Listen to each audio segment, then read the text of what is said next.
Over the last 4 days, we brought you stories on how the rising awareness of concussions has changed youth and high school football. And there's one overlying theme. The entire series, there's so much we don't know.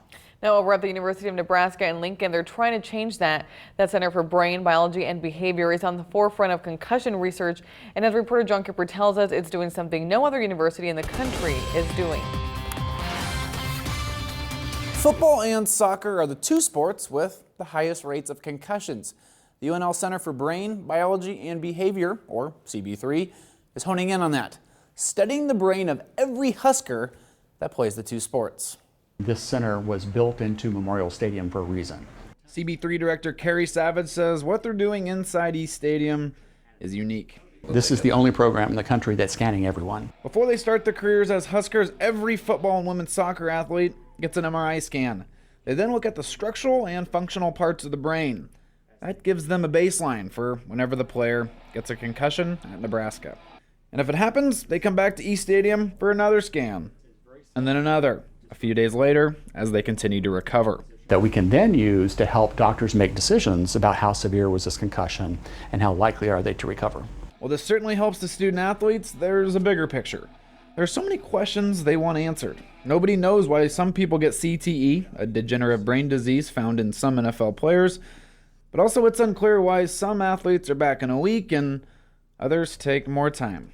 And we still have no ability to scan a person's brain and say something about his or her likely recovery. And that's what we hope to accomplish from this research program. Now they're trying to break it down even more. The women's soccer team was out of the mix this year, not only because the sport is prone to concussions. We want to be sure we study women as well, because women get concussions too. Sure. And there's a lot of data that suggests that men and women react differently to concussion and recover differently. With both teams playing in the hyper-competitive Big Ten, the center can also serve as a recruiting tool, at least to the parents. It doesn't mean we can answer every question, but we're using the state-of-the-art right now to help protect your son or daughter's health. While UNL is on the cutting edge, they're not alone.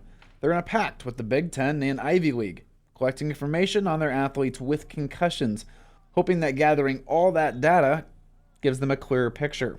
There's so much variability, but if you have hundreds or even thousands of concussions, you can start to answer some of those questions. While it's not currently being done, the center doesn't want to stop collecting data when the athletes graduate.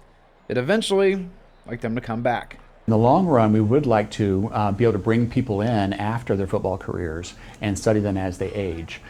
The center also hopes to study kids. Some think kids recover easier because of the plasticity of their brains, while others think it's worse for them because a concussion disrupts the connections a developing brain is still trying to make. Reporting in the studio, Jon Kipper, 3 News Now.